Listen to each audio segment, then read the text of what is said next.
میں نے ان کو پورا پورا اجر دیا اور ان کی مغفرت کر دی۔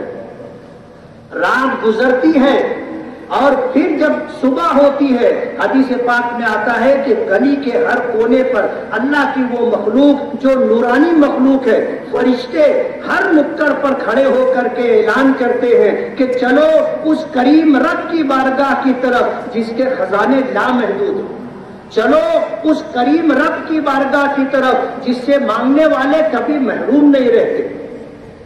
آج ہم جب آئے ہیں، اللہ پاک نے قسم کھائی ہے کہ اللہ فرماتے ہیں مجھے میرے جلال کی قسم، میری عزت کی قسم، میرے علو مرتبہ اور میری شان کی قسم، رمضان بھر روزہ اور تراویح پڑھ کر کے جو لوگ عید گاہ میں عید کی نماز پڑھنے کے لیے آتے ہیں، وہ اپنی دنیا کے لیے جو مانگیں گے، آخرت کے لیے جو مانگیں گے وہ میں عطا کروں گا، اپنی دنیا کے لیے جو مانگیں گے میں ان کی مصلحتوں کو دیکھوں گا، اگر مانگی ہوئی چیزیں دینا ان کے حق میں بہتر ہوگا تو میں انہیں مانگی ہوئی مراد عطا کروں گا، ورنہ اس کے بدلے میں اس سے بہتر چیز عطا کروں گا۔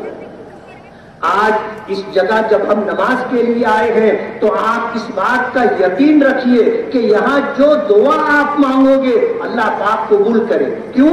اللہ نے قسم کھائی ہے کہ مجھے میری عزت، میرے جلال، میرے بلندی مرتبہ کی قسم کہ میرے یہ بندے مجھ سے جو مانگیں گے میں عطا کروں گا۔ یہ دعا کی قبولیت کا مقام۔ ہم عید کی نماز کے لیے آئے ہیں، ہم سجدہ شکر ادا کریں گے، ہم سجدہ شکر ادا کریں گے، 2 رکعت نماز عید الفطر کی ادا کریں گے، اللہ کی بارگاہ میں اپنی پیشانی زمین پر ٹیکیں گے، اپنی بندگی کا، اپنی عاجزی کا ہم اقرار اور اعتراف کریں گے، اللہ اس پر ہمیں نوازیں گے۔ تو عید تو ان کے لیے ہے جنہوں نے رمضان بھر روزے رکھے، جنہوں نے تراویح کا اہتمام کیا، جنہوں نے اپنے مالوں کی پوری پوری زکات نکالی، جنہوں نے صدقہ فطر دے کر کے غریبوں کو بھی اپنی خوشیوں میں شریک کیا۔ عید ان کے لیے۔ آج جس طرح کے حالات پورے ملک میں، پورے بھارت میں، جس آدمی کو جتنی زیادہ جانکاری ہے، جتنی زیادہ خبر ہے، وہ اتنا زیادہ بے چین اور پریشان ہے۔ میں آپ کو یہ بتانا چاہتا ہوں کہ ہمارا یہ بھارت دیش 1947 میں آزاد ہوا، اور اس دیش کی آزادی کے لیے ہمارے پرکھوں نے، ہمارے بزرگوں نے، ہمارے علماء نے اور اولیاء کرام نے مستقل جان و مال کی قربانی دی اور بھارت دیش کو آزادی دلائی۔ اس دیش کی آزادی میں ہمارا پورا پورا حصہ ہے، ہمارا بلیدان ہے۔ ہم نے جان کی، مال کی قربانی دے کر کے اس دیش کی آزادی کے لیے برادران وطن کے شانہ بشانہ رہ کر کے ہم نے اس دیش کو آزادی دلائی ہے۔ اس دیش کے لیے ایک قانون بنایا گیا ہے، ڈاکٹر بابا صاحب امبیڈکر کی صدارت میں 200 سے زائد افراد پر مشتمل ایک کمیٹی تھی جس میں جمعیت علماء کے ذمہ داران بھی تھے، اور اس کمیٹی نے ہمارے اس دیش بھارت کے لیے ایک سنویدھان دیا ہے، ایک قانون اور دستور دیا ہے۔ یہ دیش قانون کے مطابق چلے گا۔ ہمارا یہ بھارت کی آواز پر دیش بھر میں، پورے بھارت میں لوگوں نے یہاں رہنا پسند کیا۔ ہندوستان میں رہنا ہماری مجبوری نہیں تھی، ہندوستان میں رہنا ہماری چاہت تھی، ہمارے بزرگوں کی پسند تھی اور ہمارے آباء و اجداد کا فیصلہ تھا۔ ہم نے ہندوستان میں رہنا پسند کیا ہے، اور ہندوستان میں رہنا ہماری چاہت اور مرضی ہے، مجبوری نہیں ہے۔ میں آج اس بھارت دیش کے اندر جو لوگ فرقہ پرستی کی بات کرتے ہیں، جو لوگ بھید بھاؤ کی بات کرتے ہیں، جو لوگ مختلف دھرم کے ماننے والے اور سماج کے مختلف طبقات کے درمیان لڑائی جھگڑا ڈال کر کے حکومت کرنا چاہتے ہیں، یہ تھوڑے سے لوگ ہیں۔ آپ کو ہمت سے کام لینا ہے، گھبرانے کی ضرورت نہیں ہے۔ ڈرنے کی ضرورت نہیں ہے. اس ملک میں ہماری تعداد کروڑوں میں ہے, کروڑوں میں ہماری تعداد ہے. ہم اس ملک میں 25 کروڑ کے قریب لوگ ہیں, اس سے زیادہ بھی ہو سکتے ہیں. وہ لوگ جو اسلام کو نشانہ بنا رہے ہیں, جو مسلمانوں کو نشانہ بنا رہے ہیں, میں بہت صفائی کے ساتھ کہنا چاہتا ہوں 2 بات. کان کھول کر کے سن لو اور اس بات کو سمجھ لو,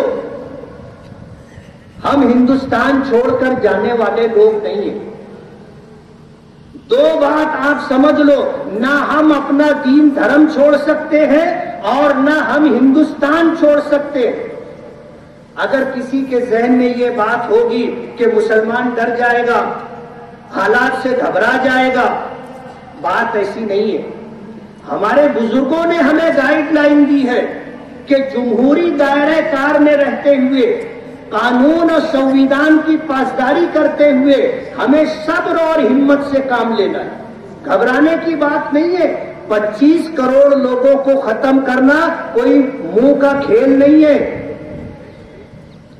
آپ کو بالکل گھبرانے کی ضرورت نہیں ہے. پورے بھارت کے اندر 25 کروڑ لوگوں میں سے 10-20 لوگوں کو اگر موب لنچنگ کا نشانہ بنا کر کے وہ ویڈیو اگر سازش اور پلاننگ کے تحت وائرل کی جاتی ہے تو آپ کو اس کو وائرل کرنے میں حصہ نہیں لینا ہے. آپ کے پاس آئے آپ اسے ڈیلیٹ کرو. گھبرانے کی بات نہیں ہے. ہم کبھی مرنے سے نہیں ڈرتے. ہمارا ایمان ہے, ہمارا ایمان ہے. ہم جس مذہب کو مانتے ہیں یہ مذہب اسلام صرف ہمارا نہیں ہے, بلکہ یہ اسلام آیا پوری دنیا کے انسانوں کے. ہمارے آقا سرکار دو عالم صلی اللہ علیہ وسلم نبی رحمت بن کر کے آئے پوری دنیا کے انسانوں کے لیے.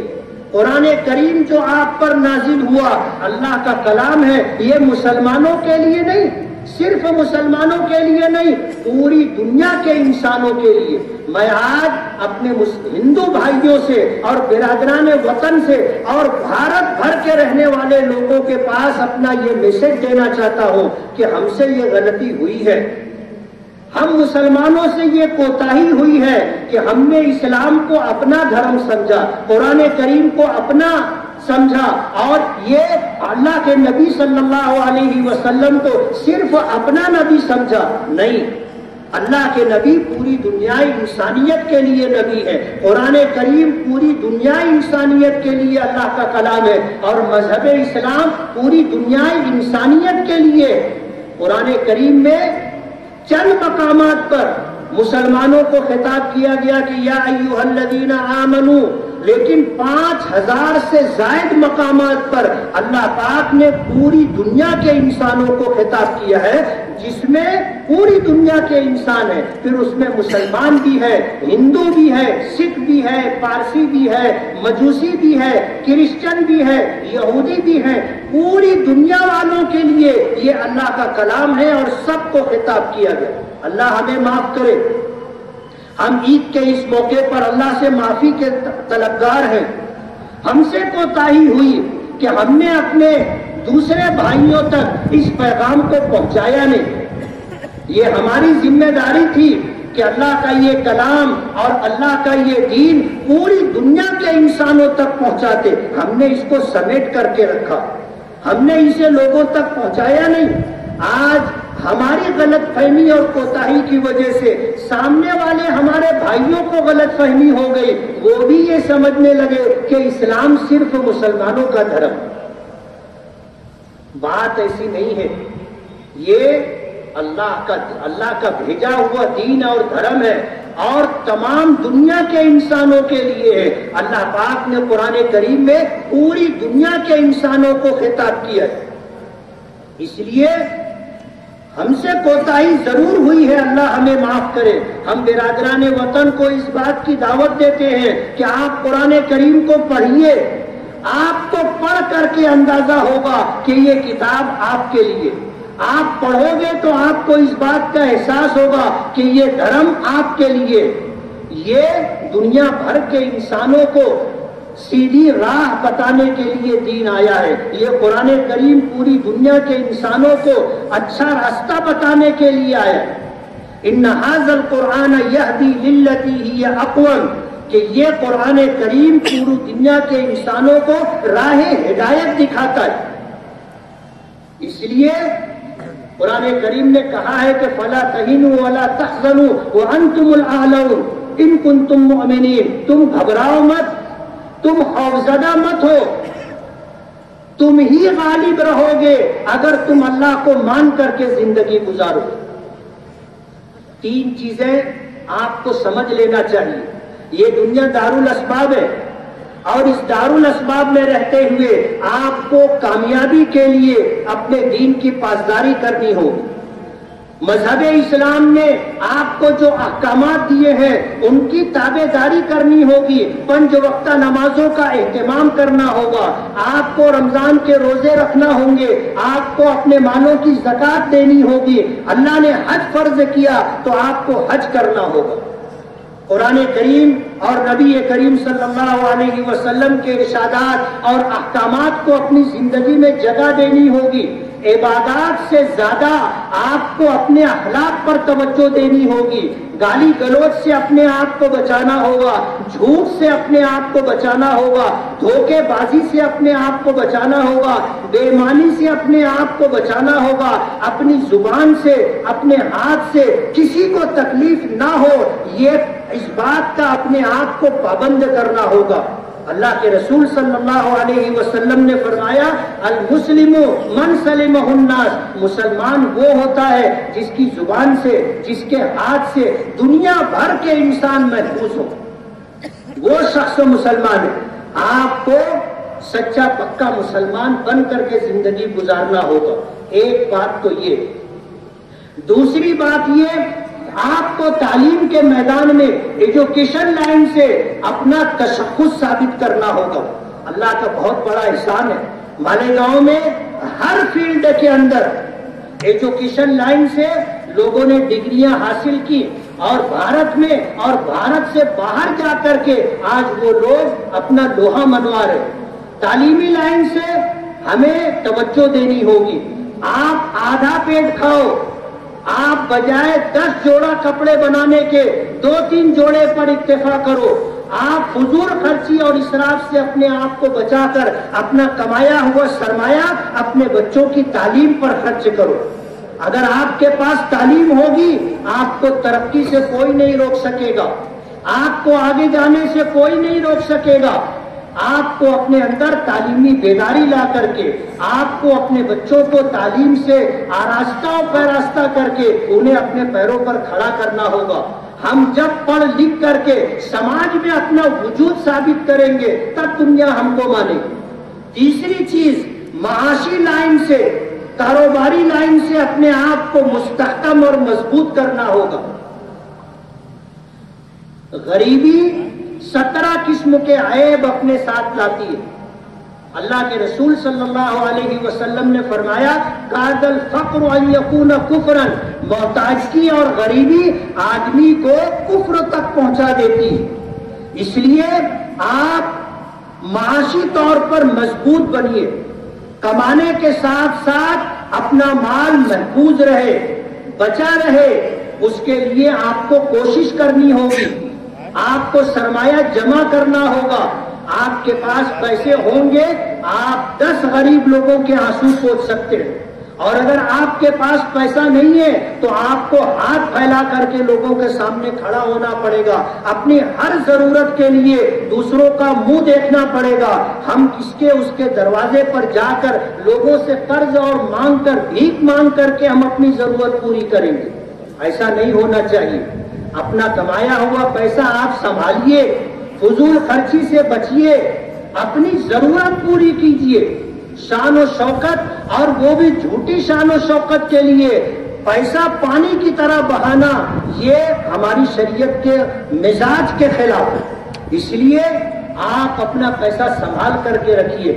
آنے والے دن بظاہر اچھے نظر نہیں آتے، لیکن ہمیں مایوسی نہیں ہے. میں آپ کو جو پیغام دینا چاہتا ہوں وہ پیغام یہ ہے کہ کچھ لوگ یہ چاہتے ہیں اس ملک میں کہ ہم ہتھیار اٹھا لیں.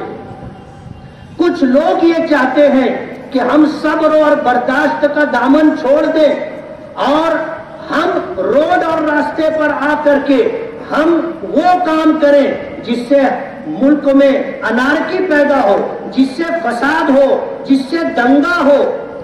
ظاہر بات ہے یہ ان کی سازش ہے، ان کا پروگرام ہے. ہمیں اس سے اپنے آپ کو بچانا ہوگا. جہاں کہیں فساد ہوتا ہے آپ دیکھو کتنے لوگوں کا برسوں کا کمایا ہوا سرمایہ ایک دن میں ختم ہو جاتا ہے. فساد ہوتا ہے، فسادی لوگ ٹارگٹ کر کے رکھتے ہیں کہ کس کی دکان لوٹنی ہے، کس کا کارخانہ جلانا ہے، کس کے گوڈاؤن کو آگ لگانی ہے. وہ پہلے سے ٹارگٹ کر کے رکھتے ہیں اور وہ یہ چاہتے ہیں کہ اس طرح کے حالات پیدا ہو کہ مسلمان جذبات میں آ کر کے بے قابو ہو کر کے روڈ پر آ کر کے ہتھیار اٹھا لے. آپ سمجھ لو ہندوستان کے اندر ہم کثرت میں نہیں ہیں. ہمارا شمار اقلیتوں میں ہوتا ہے، ہمارا شمار مائنارٹیز میں ہوتا ہے. اور جب سے دیش آزاد ہوا اس وقت سے لے کر باقاعدہ سازش کے تحت ہمیں زندگی کے ہر شعبے میں پیچھے کرنے کی کوشش کی گئی. سچر کمیشن کی رپورٹ نے اس بات کو ثابت کیا کہ ہندوستان کا مسلمان بھارت کے اندر، ہندوستان کے اندر دلتوں سے زیادہ پسماندہ ہے. سچر کمیشن کی رپورٹ زندگی کے تمام شعبوں کا ملک بھر میں دورہ کر کے جو رپورٹ انہوں نے تیار کی اور پیش کی وہ یہ ہے کہ ہندوستان میں مسلمان دلتوں سے زیادہ پسماندہ ہے. ہم اقلیت میں ہیں، ہمارے پاس طاقت نہیں ہے، ہمارے پاس سرمایہ اور دولت نہیں ہے. آج اس پوزیشن میں ملک میں کچھ فرقہ پرست لوگ چاہتے ہیں کہ ہم جذبات میں آ کر کے صبر اور برداشت کو چھوڑ کر کے ہم ہتھیار اٹھا لیں. میں آپ کو یہ پیغام دینا چاہتا ہوں کہ یہ خودکشی ہے، یہ سوسائڈ ہے اور ہم ان کی سازشوں کا شکار نہ ہو. میں آپ کو بتانا چاہتا ہوں کہ حکومتیں آتی ہیں اور جاتی ہیں، لوگ ایم ایل اے اور ایم پی بنتے ہیں اور گھر جاتے ہیں. ہمیشہ کا اقتدار اللہ رب العالمین کا ہے.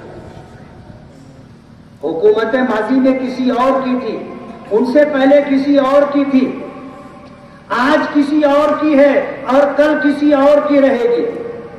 بڑے بڑے سورما آئے، فرعون، نمرود، قارون، شداد جیسے لوگ آئے جن کے پاس سب کچھ تھا. وہ سب زمین یہ مٹی میں مل گئے، منو مٹی کے نیچے دفن. ان کا انتم سنسکار ہو گیا، بات ختم ہو گئی. کوئی ہمیشہ رہتا نہیں ہے. ایک بات آپ یاد رکھیے تاریخ کی، کہ تاریخ اس بات کی گواہ ہے کہ اس زمین پر ظلم کے ساتھ کسی کی حکومت باقی نہیں رہتی، ظلم کے ساتھ کسی کا اقتدار باقی نہیں رہتا. اس دنیا کے بنانے والے نے دنیا کا ایک نظام بنایا ہے اور وہ نظام یہی ہے کہ جو انصاف کرے گا اللہ اسے باقی رکھے گا، جو ظلم کرے گا اللہ اسے ختم کر دے گا. میں یہ پیغام موجودہ حکومت کو دینا چاہتا ہوں، ملک کے وزیر اعظم کو دینا چاہتا ہوں اور یہ بتانا چاہتا ہوں کہ ماضی میں آپ نہیں تھے، آج آپ ہیں. تو آپ کسی ایک سیاسی پارٹی کے نہیں ہیں، آپ پورے بھارت دیش کے واسیوں کے آپ پرائم منسٹر ہیں. آپ صرف ہندوؤں کے پرائم منسٹر نہیں ہیں، آپ صرف اپنی پارٹی کے ماننے والوں کے پرائم منسٹر نہیں ہیں، پورے دیش بھارت کے واسیوں کے آپ پرائم منسٹر ہیں. آپ کو راج دھرم نبھانا ہوگا. راج دھرم سمجھتے ہو؟ ایک شخص اگر اقتدار میں ہے اس کی ذمہ داری ہوتی ہے کہ پورے ملک کے لوگوں کو انصاف ملے، پورے ملک میں بسنے والے لوگوں کی جان، مال، عزت و آبرو محفوظ رہے. اقتدار آتا ہے جاتا ہے، کل کون رہے گا کسی کو پتا نہیں. کسی شاعر نے کہا ہے نا کہ جو آج صاحب مسند ہے کل نہیں ہوں گے. جو آج کرسیوں پر بیٹھے ہیں، جو آج تخت پر بیٹھے ہیں، جو آج مسند نشین ہیں، شاعر نے کہا ہے کہ جو آج صاحب مسند ہیں کل نہیں ہوں گے. کرایہ دار ہے، ذاتی مکان تھوڑی ہے. آپ دیکھ لو جن کو بنگلے اور کوٹھی ملتی ہے، کب تک؟ جب تک کرسی ہے. جب کرسی گئی، ان کا اقتدار گیا، تو ان کا سامان اٹھا کر بنگلے کے باہر پھینک دیا جاتا ہے. 2-4 دن پہلے اخبار میں آیا کہ سرکاروں نے لوگوں کو بنگلے دیے تھے، اب سرکار نے ہی بنگلے سے سامان نکال کر کے ان کو روڈ پر کر دیا. کرایہ دار ہیں، ذاتی مکان تھوڑی ہے. آنے جانے والے لوگ ہیں. اس لیے آج جو صاحب مسند ہے کل نہیں ہوں گے. کرایہ دار ہیں، ذاتی مکان تھوڑی ہے. آج جو لوگ ہیں وہ اس بات کو سمجھ لے، نوشتہ دیوار، دیوار پر لکھی ہوئی تحریر ہوتی ہے، دیوار پر لکھی ہوئی تحریر اور بات ہوتی ہے، پڑھ لے. آپ کی جگہ کل کوئی اور تھا، آج آپ ہیں، کل آپ کی جگہ کوئی اور ہوگا. آپ ہمیشہ نہیں رہیں گے. لیکن یہ بات آپ اچھی طرح سمجھ لیجئے، اچھی طرح سمجھ لیجئے کہ یہاں رہنے والے اقلیتوں کے ساتھ آپ کو انصاف کرنا ہوگا. آپ اگر انصاف کریں گے، اوپر والا آپ کو باقی رکھے گا. اور اگر آپ نے ظلم کیا، اس کا قانون ہے. اس دنیا کی تاریخ اٹھا کر کے آپ دیکھ لے کہ جنہوں نے ظلم کیا، اللہ نے انہیں صفحہ ہستی سے مٹا دیا. اور دنیا ظالم کو یاد نہیں رکھتی، دنیا ان کو یاد رکھتی ہے جو اس روئے زمین پر رہتے ہوئے اللہ کے بندوں کے لیے، اللہ کی مخلوق کے لیے نفع رساں رہے، لوگوں کے لیے بھلائی کا کام کیا. اللہ نے اقتدار دیا تو اقتدار میں رہتے ہوئے انہوں نے انصاف کو قائم کیا. آج یہ آنے جانے والے لوگ کیا کر رہے ہیں آپ دیکھ لیجئے. لیکن میں آپ کو اس بات کا اطمینان دلاتا ہوں، آج بھی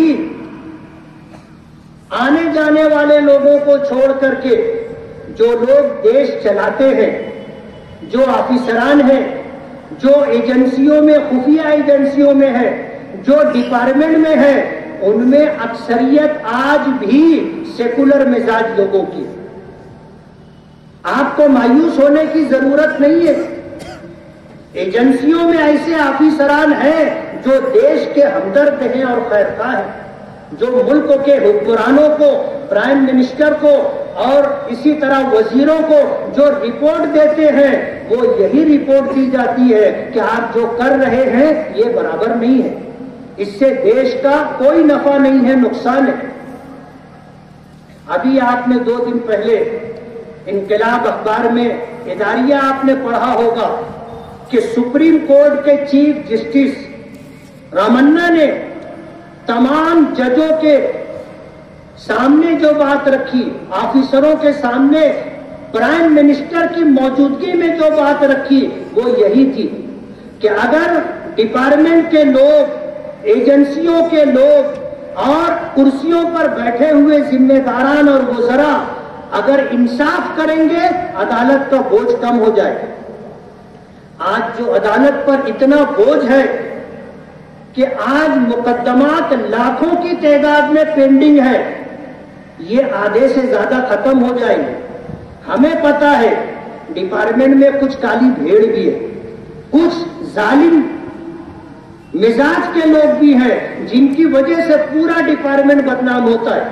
میں مالیگاؤں کے 10 واقعات آپ کو بتا سکتا ہوں کہ بے گناہ شخص کو صرف اپنے مفاد کے لیے کسی نے آپ کو جو ہے آنکھ بند کرنے کے لیے آپ کی خدمت کر دی. آپ نے ایک بے گناہ کو اٹھا کر کے 302 کی قلم لگا کر کے جیل کی سلاخوں کے پیچھے ڈال دیا. یہ ظلم ہے، یہ ظلم ہے، اور اس کا بھگتان آپ کو بھگتنا ہی پڑے گا. اوپر والا آپ کو چین اور سکون سے نہیں رہنے دے گا. جو لوگ اللہ کے بندوں کے ساتھ ظلم کرتے ہیں، قدرت ان کو کبھی معاف نہیں کرتی۔ کچھ لوگ ہیں جو اپنے مفاد کے لیے اس طرح کی حرکت کرتے ہیں، اور وہ اس بات کو سن لے اور سمجھ لے کہ سماج بیدار ہے، سماج میں پڑھے لکھے لوگ، سنجیدہ لوگ اس بات کو سمجھتے ہیں کہ کیا اچھا ہو رہا ہے، کیا غلط ہو رہا ہے۔ آپ ایسا مت سمجھیں کہ کسی کو پتہ نہیں ہے، لوگ سمجھتے نہیں ہیں۔ نہیں صاحب، سب کو سب سمجھتا ہے، سب کو سب سمجھتا ہے۔ آپ کیا کر رہے ہیں سب کو اس بات کی خبر ہے اور پتہ ہے۔ اس لیے آپ کو انصاف قائم کرنا ہوگا۔ مالیگاؤں شہر 2001 کے بعد ترقی کے راستے پر آیا، لوگوں سے دیکھا نہیں گیا۔ 2006 کا بلاسٹ ہوا، 2008 کا بلاسٹ ہوا، ہمارے اس شہر کو پیچھے رکھنے کی کوشش کی جا رہی ہے۔ میں یہ بتانا چاہتا ہوں کہ اس دیش میں آپ کو اگر اوپر والے نے ذمہ داری دی ہے، آپ کو انصاف کرنا ہوگا۔ آپ ظلم کر کے اپنے آپ کو اور اپنے پریوار کو مصیبت میں ڈال رہے ہیں۔ یہ دنیا ہے، جیسا بو ویسا کاٹنا پڑے گا۔ آپ جو کرو گے اس کو آپ ہی کو واپس، ہر نیکی پلٹ کر کے آتی ہے، ہر گناہ، ہر جرم پلٹ کر کے آتا ہے۔ آپ بچ نہیں سکتے۔ آج مالیگاؤں شہر کے اندر جتنے دارو کے اڈے چل رہے ہیں، جتنے جوئے کے اڈے چل رہے ہیں، میں بہت صفائی کے ساتھ کہنا چاہتا ہوں کہ ڈپارٹمنٹ جان بوجھ کر کے آنکھ بند کر کے رکھا ہے، اس کی وجہ سے یہ سب پھل پھول رہے ہیں۔ ہم نے کبھی کسی کے خون سے کسی کی جان نہیں لی، ہم نے کبھی کسی کا کاروبار نہیں چھینا، ہم نے کبھی کسی کا دھندا نہیں چھینا۔ جو لوگ آج ہمارے شہر کے اندر لوگوں کے خون سے ہاتھ رنگ رہے ہیں اور لوگوں کا کاروبار چھین رہے ہیں اور 2 نمبر کا کام کر رہے ہیں، اور اگر ان کی آپ مدد کر رہے ہو تو اس ملک کے لیے، ہمارے شہر کے لیے آپ کا یہ عمل اچھا نہیں ہے۔ ہم تو بھگتیں گے لیکن آپ کو بھی بھگتنا ہوگا۔ میں آپ کو یہ پیغام دینا چاہتا ہوں، یہ شہر آپ کا ہے، اس شہر کے لیے آپ کو بیدار ہونا پڑے گا۔ اس شہر کی ترقی کے لیے آپ کو جو ہے سوچ سمجھ کر کے قدم اٹھانا ہوگا۔ ایک دنگا ہوتا ہے، آدمی کافی پیچھے چلا جاتا ہے، پورا شہر 10-20 سال پیچھے چلا جاتا ہے۔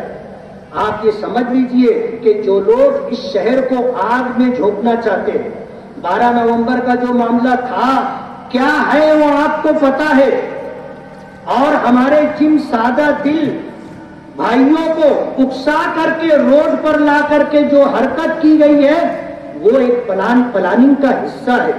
میں تفصیل میں جانا نہیں چاہتا، لیکن آپ کو یہ بتانا چاہتا ہوں کہ کوئی بھی ایرا غیرہ آئے اور آپ کے جذبات سے کھیل کر کے آپ کو روڈ پر لے کر کے آئے، آپ کو اپنا نفع اور نقصان سمجھنا چاہیے۔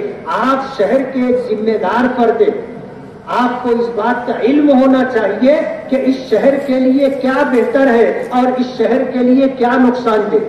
پولیس ڈپارٹمنٹ کا جو معاملہ رہا، پورا شہر اس بات کو سمجھتا ہے کہ جو ہوا ہے ڈپارٹمنٹ کی طرف سے اچھا نہیں ہوا۔ پورا شہر اس بات کو لے کر کے ناراض ہے، ڈپارٹمنٹ اس بات کو نوٹ کر لے۔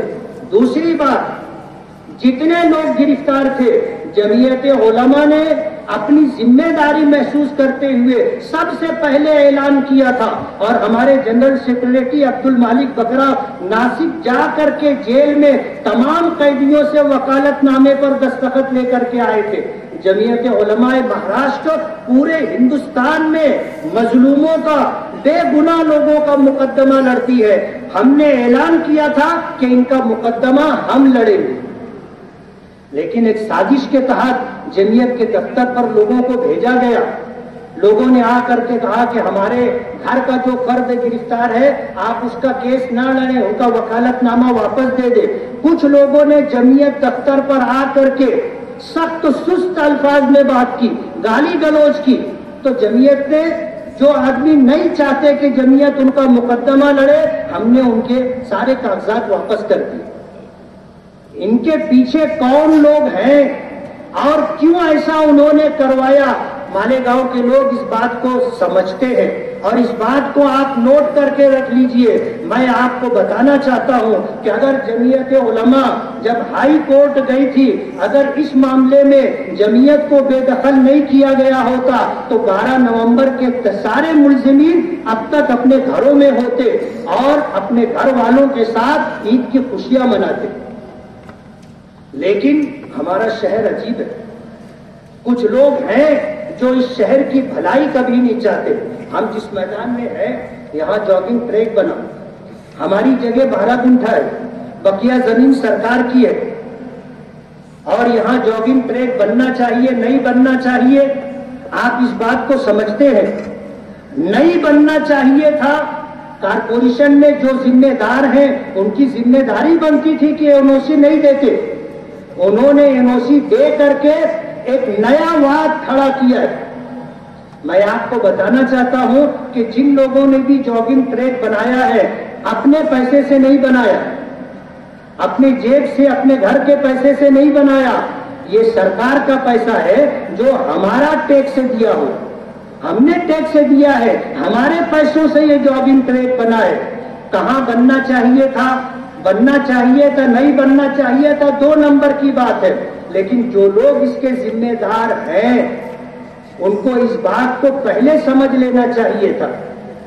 یہ ہمارے پیسوں سے بنا ہوا جاگنگ ٹریک ہے۔ جن لوگوں کو زمین کرائے پر لیز پر دی گئی ہے وہ کورٹ میں گئے اور جا کر کے انہوں نے اسٹے حاصل کیا، اور اسٹے حاصل کرنے کے بعد کام جہاں ہے وہاں ہے۔ اس لیے میں آپ کو یہ بتانا چاہتا ہوں کہ اس شہر میں جو لوگ اس شہر کو نقصان پہنچانے کے در پہ ہیں آپ ان کو پہچانیے اور ان کو پہچان کر کے آپ آگے چلیے۔ اور ایک بات برسر اقتدار یہ بھی سن لے کہ اس دیش کے اندر ہم دوسری سب سے بڑی اکثریت ہے۔ اگر پہلی اکثریت یعنی بڑی تعداد میں ہمارے ہندو بھائی ہیں تو ان کے بعد ہمارا نمبر، ہم اقلیتوں میں سب سے بڑی اقلیت اور اکثریت میں دوسرے نمبر پر یعنی دوسری بڑی اکثریت ہے۔ اگر مسلمان اس دیش میں چین سکون سے نہیں رہے گا تو بھارت میں بھی چین و سکون نہیں رہے گا۔ اگر مسلمان اس دیش میں ترقی نہیں کرے گا تو دیش بھی ترقی نہیں کرے گا۔ آپ کو یہ بات اچھی طرح سمجھ لینی چاہیے۔ اس شہر میں جس طرح کرائم بڑھتے جا رہے ہیں، جرائم بڑھتے جا رہے ہیں، پولیس ڈپارٹمنٹ کی ذمہ داری ہے۔ ہم وقتاً فوقتاً نشاندہی کرتے ہیں، لیکن میں کہنا چاہتا ہوں کہ آپ کی روٹی روزی ہے، آپ کی ذمہ داری ہے، آپ اس شہر کے لا اینڈ آرڈر کو برقرار رکھنے کے لیے اس قسم کے جرائم کو آپ کو ختم کرنا ہوگا۔ یہ جرائم پیشہ لوگ 2 نمبر کے لوگ، ان کی تعداد 1% بھی نہیں ہے، لیکن آپ اپنے مفاد کے لیے ان کی طرف سے آنکھ بند کر لیتے ہیں، جس کی وجہ سے شہر کے اندر جرائم اور کرائم بڑھتے جا رہے ہیں۔ آپ کو اس معاملے کے اندر اپنی ذمہ داری سمجھنا ہوگی۔ بیماری ہو صحت ہو یہ چولی دامن کا ساتھ ہے۔ ایک بات کہہ کر کے میں اپنی بات ختم کروں گا کہ شہر میں جو ہاسپٹل ہے، پرائیویٹ ہاسپٹل ہے یا سرکاری ہاسپٹل میں کام کرنے والا جو عملہ ہے وہ اس بات کو محسوس کرے کہ بیماری ہر ایک کے ساتھ ہے۔ آپ کے پاس اگر کوئی بیمار آتا ہے تو آپ ایک شریک پیشے سے وابستہ ہے، یہ آپ کا کاروبار ضرور ہے، لیکن آپ کو اپنے کاروبار کے ساتھ خدمت بھی پیش نظر رکھنا چاہیے، سیوا بھی اپنے پاس رکھنا چاہیے۔ آپ کے پاس آنے والے غریب بھی ہوتے ہیں، جب بیمار ہوتے ہیں آپ کے پاس آتے ہیں علاج و معالجے کے لیے، آپ بھی ان کی خدمت کیجیے۔ ہر ایک سے اتنا بڑا بل لینا کہ وہ آدمی چندہ کرنے پر مجبور ہو جائے، یہ بات مناسب نہیں۔ اسی طرح ہم مسلمان ہیں، اور مسلمان وہ ہوتا ہے جو پوری انسانیت کی نفع رسانی کا کام کرتا ہے۔ آج ہمارا نوجوان جس راستے پر جا رہا ہے، کتا گولی کھاتا ہے، جوا کھیلتا ہے، شراب پیتا ہے، زنا کرتا ہے، دادا گیری گنڈا گردی کرتا ہے، اور جیلوں میں ایک بہت بڑی تعداد ہمارے مسلم نوجوانوں کی ہے۔ ہم کو اپنے گریبان میں بھی سر ڈال کر کے دیکھنا ہوگا. ہم خیر امت ہے، پوری دنیا کے انسانوں کی بھلائی کے لیے ہمیں پیدا کیا گیا ہے. اگر ہم نے بھلائی کا راستہ چھوڑ کر کے برائی کا راستہ اختیار کیا تو ظاہر بات ہے یہ پورے بھارت دیش کے لیے اور پوری دنیا انسانیت کے لیے بہت نقصان اور خسارے کی بات ہوگی. میں اپنی ان گزارشات کو اس بات پر ختم کرنا چاہتا ہوں کہ ہمیں اپنے دین پر مضبوطی سے قائم رہنا ہے، سماجی طور پر اپنی ذمہ داریوں کو پورا کرنا ہے، اپنے بچوں پر آپ کو نظر رکھنی ہے. ہمیں یہ شکایت ملتی ہے کہ ہماری بچیاں گھروں سے نکلتی ہیں کچھ اور کہہ کر کے اور اپنے بوائے فرینڈ کے ساتھ جو ہے ادھر ادھر اپنا وقت گزارتی ہیں. ہمارے ہندو بھائی بھی ہم کو کہتے ہیں. میں سماج کے ذمہ داروں کو، والدین کو، سرپرستوں کو یہ کہنا چاہتا ہوں کہ اپنے بچوں پر آپ نظر رکھو، اپنے بچوں پر آپ نظر رکھو، ان کو اچھے کردار کا مالک بناؤ، اچھے اخلاق کا مالک بناؤ. یہ ہمارا مستقبل ہے. آج یہ بچے ہیں، کل بڑے ہو کر کے یہ سماج کے ذمہ دار بنیں گے. آپ نے اگر ان کی اچھی تربیت کی ہے تو سماج کو اچھے لوگ ملیں گے. اس لیے اولاد اللہ کی نعمت ہے، ایک آزمائش ہے اور امتحان ہے کہ ہم اپنے بچوں کے لیے کیا کرتے ہیں. ضرورت اس بات کی ہے کہ اپنے دین پر قائم رہیں. اگر ہم دین پر رہیں گے اللہ کی مدد ہمارے ساتھ ہوگی. نبی کریم صلی اللہ علیہ وسلم کی دعا ہے کہ اللہم انصر من نصر دین محمد صلی اللہ علیہ وسلم. اے اللہ ان کی مدد کرنا جو تیرے نبی محمد صلی اللہ علیہ وسلم کے لائے ہوئے دین کے مددگار ہیں، یعنی خود بھی دین پر عمل کرتے ہیں اور لوگوں کو بھی دین پر عمل کروانے کی کوشش کرتے ہیں. وَخْذُلْ مَنْ خَذَلَ دِينَ مُحَمَّدٍ صلی اللہ علیہ وسلم. اور حضور کی بددعا ہے کہ انہیں ذلیل اور رسوا کر دے جو تیرے دین کو ذلیل اور رسوا کرتے. آج ہندوستان میں مسلمانوں کو نہیں اسلام کو ختم کرنے کی کوشش کی جا رہی ہے، لیکن ایسا کبھی بھی نہیں ہوگا، ایسا کبھی بھی نہیں ہوگا. مسلمانوں کو ختم، مسلمان صحیح معنوں میں 100% مسلمان نہیں ہے اور ہمارے جیسے مسلمانوں سے ان کا کچھ بگڑنے والا نہیں ہے. ہم اگر اپنے دین پر ثابت قدم رہیں گے، اللہ اس کے رسول کے احکامات کو اپنی زندگی میں جگہ دیں گے تو اللہ کی مدد ہمارے ساتھ ہوگی اور اللہ کی مدد ہمارے ساتھ ہوگی. ہم 100% ایمان پر ہوں گے. اللہ کا وعدہ ہے وَأَنْتُمُ الْأَعْلَوْنَ إِن كُنتُم مُؤْمِنِينَ کہ تم ہی سربلند رہو گے، غالب رہو گے اگر تم میں ایمان. اللہ تعالی ہمیں عمل کی توفیق عطا فرمائے. وآخر دعوانا ان الحمد للہ رب العالمین. صفحہ سیدھی کر لیں.